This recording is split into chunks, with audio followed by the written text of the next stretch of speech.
Xin chào các bạn, lại là mình Phong Ngao Du đây. Khi nhắc đến Sapa thì hẳn bạn nào cũng sẽ nghĩ ngay đến những làn sương mù huyền ảo, khí hậu quanh năm mát mẻ, cảnh sắc thiên nhiên hoang sơ thơ mộng và nét văn hóa độc đáo trong cuộc sống của đồng bào dân tộc miền núi phía Bắc. Nhiều bạn đang có kế hoạch đi du lịch Sapa mùa này nhưng vẫn chưa biết nên đi như thế nào để vừa tiết kiệm chi phí lại vừa đi được hết các địa danh nổi tiếng ở đây. Thông qua video này mình sẽ chia sẻ cho các bạn những kinh nghiệm và lịch trình đi Sapa 3 ngày đêm tự túc của mình gần đây để các bạn tham khảo nhé.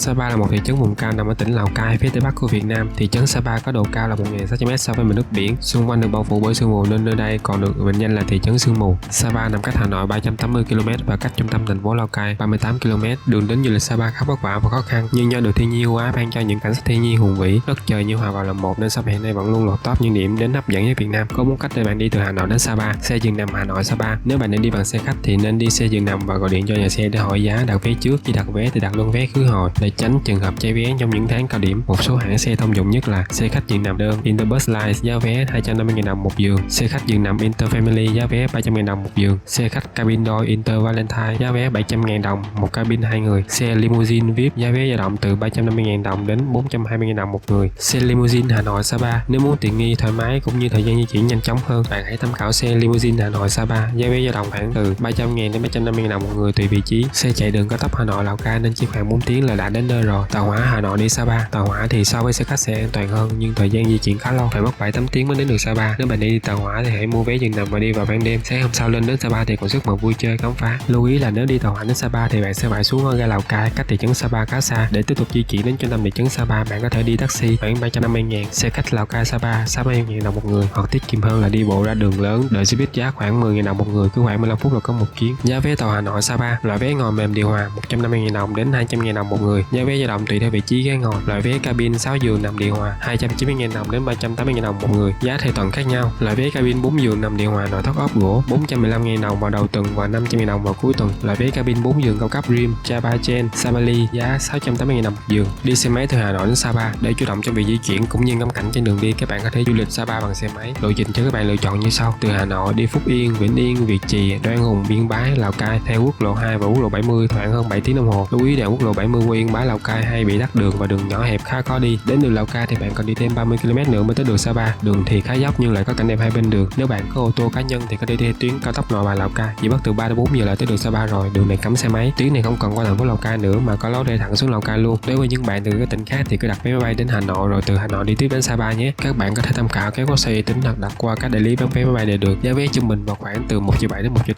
cho vé máy bay khứ hồi một người. Đi lại ở Sapa bằng phương tiện gì? Du lịch Sapa thì phương tiện đi lại chủ yếu nhất vẫn là thuê xe máy. Hầu hết các khách sạn, homestay và nghỉ ngơi đều có luôn dịch vụ cho thuê xe máy. Chỉ cần liên hệ lễ tân là họ sẽ tới hỗ trợ giúp bạn. Giá thuê xe máy từ 100.000 đến 150.000 đồng một ngày. Đường ở Sapa rất dốc, nhiều sương mù, là uốn lượn, nhiều khúc cua nên nếu tay lái yếu thì tốt nhất bạn nên thuê taxi đi lại cho an toàn. Một số hãng taxi uy tín ở Sapa như taxi Mai Linh 0214 3833 388, taxi Hiếu Hồng 0214 3820 820, taxi Hùng Vương 0214 3855 855, taxi Hoàng Hợp 0214 3843 843, taxi Hải Yến 0214 3835 835. Lịch trình du lịch Sapa 3 ngày đêm tự túc chi tiết. Ngày 1, Bản Cát Cát, Hàm Rồng, Nhà Thờ Đá. Điểm đầu tiên, nếu như thời tiết thuận lợi thì các bạn nên đi Bản Cát Cát. Đây là địa điểm du lịch hấp dẫn nhất của Sapa. Nơi này là bản làng của nhiều người dân tộc Hờ Mông, có các ngôi nhà của người dân tộc cũng như những hàng quán bày bán cái mặt đặc trưng của họ. Cách trung tâm thị trấn Sapa 2 km. Tuy nhiên đường đi xuống đây là khá dốc và dài đấy. Bạn có thể đi bộ, thuê xe máy, đi xe ôm hoặc đi bằng taxi nhé. Giá vé vào Bản Cát Cát là 90.000 đồng một người lớn và 50.000 đồng đối với chị em. Để có được những hình sống ảo tuyệt nhất ở Bản Cát Cát, bạn nên thuê những chiếc vé dân tộc đa dạng về kiểu cách cũng như màu sắc ở ngay đầu bảng. Giá thuê một ngày là từ 50.000 đồng một chiếc nhé. Những chiếc cầu tre chạy dọc con suối, thác nước hay những vườn cải ở Vàng Ươm luôn là địa chỉ chụp ảnh rất tuyệt vời. Điểm nổi bật trong Bản Cát Cát là cây cầu si bắc qua con suối. Những cây cầu tre được thiết kế chạy dọc theo những con suối để chụp ảnh rất chất. Quãng đường từ chỗ con suối tới cứu bạn vào cỡ khoảng hơn 1 km và đó cũng chính là con đường về. Nếu bạn gửi xe ở đầu bảng thì sẽ phải quay lại một quãng đường khá dài để lấy xe. Nên nếu quá mệt thì bạn có thể đi bộ đến cứu bạn rồi thuê xe ôm hoặc taxi để quay lại. Thuê xe ôm về thị trấn khoảng 40.000 đồng và 100.000 đồng nếu đi bằng taxi. Còn nếu ai gửi xe ở đầu bảng và khi đến cứu bạn mỗi chân thì có thể thuê xe ôm trở lại đầu bảng lấy xe, mất tầm 15.000 đồng một người. Buổi chiều tầm 2 giờ các bạn có thể đi lên núi Hàm Rồng đồng, nằm ngay gần trung tâm thị trấn nên mọi người không phải thuê xe cộ đi lại. Tuy nhiên để di chuyển được hết núi thì các bạn nên thuê xe máy cho thuận tiện và đỡ mệt. Giá vé núi Hàm Rồng, người lớn 70.000 đồng một người, trẻ em 30.000 đồng một người. Lưu ý là điểm bán vé ở ngay dưới chân núi nên các bạn nhớ mua vé rồi sau đó mới leo núi nhé. Nhiều người không để ý nên khi leo tới chỗ xe vé thì lại phải leo bộ xuống dưới để mua. Quãng đường từ điểm bán vé tới vườn hoa trung tâm vào khoảng 600m. Điểm đến đầu tiên trên núi Hàm Rồng theo hướng đi lên là khu vườn lan cổ rất đẹp, nằm phía bên tay phải đường, sau đó là khu vườn tượng 12 con giáp. Điểm tiếp theo chính là khu vườn hoa trung tâm. Nơi đây mọi người có thể check in với chữ Sapa được trồng bằng hoa rất đẹp. Đi tiếp tầm 200m rẽ bên tay trái là cổng chợ 1. Đi qua cổng chợ 1 khoảng 100m, mọi người rẽ trái để đi ra khu vườn sân mây. Ở đây mọi người có thể ngắm nhìn toàn bộ cảnh đẹp của thị trấn Mờ Sương, check in những bộ ảnh huyền ảo đẹp tuyệt. Nếu vào những ngày có biển mây ở khu vực thung lũng mùa hoa thì chắc hẳn không ai muốn xuống núi. Sau khi check in tại sân mây xong, mọi người rẽ trái vào khu vực mùa hoa 4 mùa để chụp ảnh cũng như tìm hiểu về sự tích núi Hàm Rồng. Tổng thời gian đi Hàm Rồng khoảng 2 tiếng rưỡi, nếu ai đi chậm có thể kéo dài thời gian hơn. Vào những ngày nắng nóng thì tầm 15:30 xuất phát vẫn được. Buổi tối đi dạo nhà thờ đá và đi tham quan mua sắm quà tặng tại chợ đêm Sapa, mở cửa từ 18 giờ đến sáng tùy vào các ngày thứ 6 thứ 7 hay trên giờ hàng tuần. Nằm ngay cạnh bến xe Sapa, nằm giữa trung tâm thị trấn, nhà thờ là công trình kiến trúc cổ được xây dựng bằng đá từ thời Pháp thuộc với kiến trúc mái vòm độc đáo. Đây là nơi tổ chức các buổi lễ của Thiên Chúa giáo. Nếu bạn đi cuối tuần có thể đi lễ vào buổi tối, có rất nhiều con chiên để làm lễ cầu nguyện. Đừng quên chụp những ảnh đẹp nhất ở đây nhé. Vào các ngày thứ 7 hàng tuần, bạn có thể tham gia các phiên chợ tình Sapa diễn ra vào lúc 21:30 ở khu vực trước nhà thờ đá Sapa đấy. Ngày 2 Phan Thác Bạc, Thác Tình Yêu, đỉnh đèo Uy Hồ. Buổi sáng đi Phan thời gian mất khoảng 1 buổi sáng rồi chiều. Nếu thời tiết thuận lợi thì mọi người đi Phan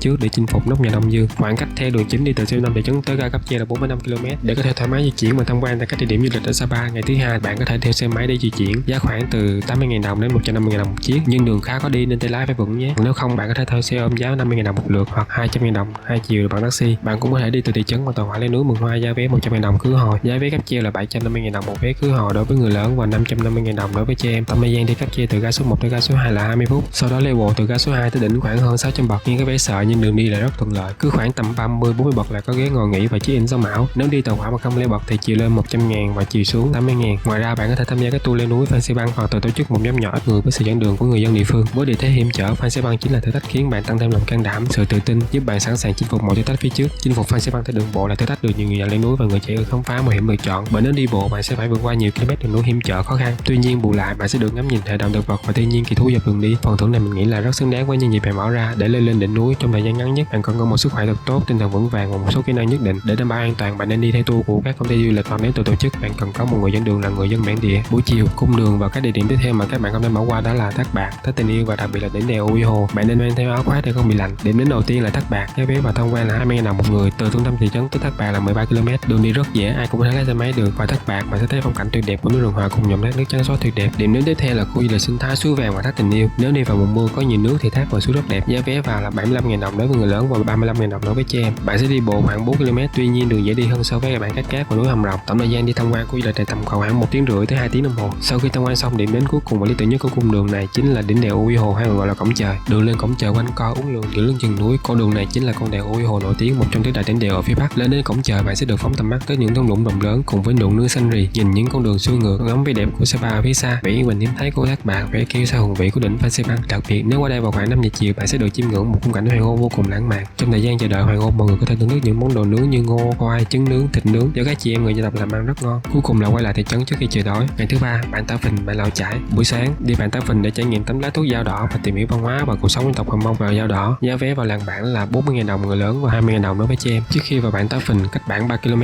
đoạn ngã bao, các bạn nhìn sang bên tay trái sẽ thấy tu viện cổ Tả Phìn, có thể vào đó chụp ảnh và tìm hiểu thông tin miễn phí. Vì đường dài nên các bạn nhớ thuê xe đi lại cho tiện nhé. Đi vào tới cuối Bản có một hoạt động khá nổi tiếng, nếu có thời gian và thích khám phá thì các bạn có thể vào trong để tìm hiểu. Chỉ mất 20.000 đồng cho các chị em người dân tộc để họ soi đèn dẫn đường mình đi. Trong hang có nhiều nhũ đá với những hình thù kỳ thú như hình tiên múa, đoàn tiên ngồi cánh đồng xa. Khi đến Bản Tả Phìn, bạn còn chú ý đến những phong tục người dân như không được hút sáo khi tham quan bản, vào nhà dân không được ngồi gian giữa, không bốc bát xuống bàn khi ăn, không được vừa nói vừa chỉ chọn con tay ra phía trước. Chiều về các bạn đi làng Lao Chải và Tả Văn. Trên đường đi đến hai làng bản này các bạn sẽ được ngắm nhìn thung lũng hoa hồng và thung lũng Mường Hoa, hoặc có thể vào thăm khu resort Sapa Jade Hill mang tầm cờ đăng cấp tại Sapa. Giá vé vào khu làng bản Lao Chải, Tả Văn cùng các bản làng trên cùng tuyến đường này là 75.000 đồng đối với người lớn và 50.000 đồng đối với trẻ em. Tả Văn cách thị trấn 10 km. Điểm nhấn ở bản này chính là cây cầu may và bãi đá cổ cùng những đường bậc thang trên cấp các sườn núi. Hai bản này nằm trên cung đường đi hơi sâu, các bạn có thể đi xe máy hoặc taxi. Thời điểm đẹp nhất để đi hai điểm này là cuối tháng 9 vì lúc đó là thời điểm núi chín vàng nên đẹp mê hồn. Đi dọc theo con đường lên đỉnh núi có thể check in biển mây, mây trời và các hoạt động của trẻ em dân tộc nơi đây. Du lịch Sapa nên ở đâu? Khách sạn, nhà nghỉ và homestay là ba lựa chọn cho các du lịch đến Sapa. Bạn có thể tham khảo nhiều website đặt phòng online để được hưởng cái ưu đãi về giá. Có hai khu tập trung nhiều nhà nghỉ và khách sạn giá mềm nhất ở Sapa, đó chính là khu vực Cầu May và Phan Xipang. Ở hai khu này giá phòng một đêm cho hai người vào khoảng từ 200.000 đồng đến 300.000 đồng. Mùa lễ Tết giá có thể tăng nhưng không đáng kể. Khách sạn ở Sapa có nhiều loại cho bạn lựa chọn tùy theo nhu cầu và chi phí riêng của từng người. Nếu có kinh tế dư dả, bạn có thể ở khách sạn cao cấp và sang trọng, còn nếu hàng hẹp hơn, bạn có thể ở khách sạn tầm trung, nhà nghỉ hoặc homestay. Nếu bạn là dân phượt và muốn tiết kiệm chi phí ở thì bạn nên ở homestay. Ở Sapa hiện nay có một số làng homestay ở Bản Hồ, Lao Chải, Tả Phìn, Tả Văn. Bạn có thể đến đây để hỏi phòng. Hầu như nhà nào trong bạn cũng làm dịch vụ này nên bạn không lo không có chỗ ngủ đâu nhé. Du lịch Sapa nên ăn gì? Nước uống ở đây có giá từ 10.000 đến 20.000 đồng. Các món ăn bình dân thì sẽ có giá từ 30.000 đồng đến 50.000 đồng. Còn những món nướng hay đặc biệt hơn sẽ có mức giá từ 100.000 đến 200 đồng một người. Để thưởng thức được trọn vẹn các món đặc sản ở Sapa với giá rẻ thì bạn nên đến các phiên chợ được mở hàng tuần ở đây, hoặc vào các khu vực trung tâm Sapa là có cả một thiên đường ẩm thực. Ngoài ra nếu bạn ở homestay thì còn có thể được chủ nhà mời ăn chung nữa đó. Dưới đây là những món ngon đặc sản ở Sapa nên thưởng thức, các bạn có thể tham khảo trong chuyến đi của mình. Gỏi cá hồi. Tại Sapa, cá hồi đang bơi được bắt từ bể lên và chế biến ngay tại chỗ để phục vụ thực khách nên luôn đảm bảo vị ngọt và độ tươi ngon hiếm có. Lợn